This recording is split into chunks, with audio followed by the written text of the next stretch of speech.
ఇదిగో ఇక్కడ చూడు 9 × 5 = 18. ఇది రాంగ్ ఈక్వేషన్ కదా. ఒక స్టిక్ రిమూవ్ చేసి దీన్ని కరెక్ట్ చేయాలి. వీటిని 9 × 5 = 18 తప్పు. దీన్ని కరెక్ట్ చేయాలి. ఆలోచించు మంచిగా.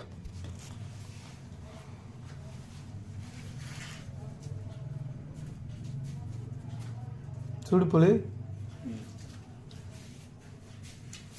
పులి అట్లా 9 × 6 తప్పు.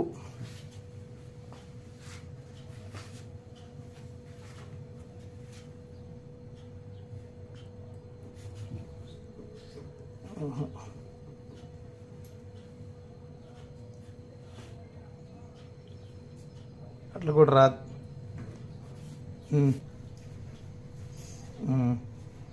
6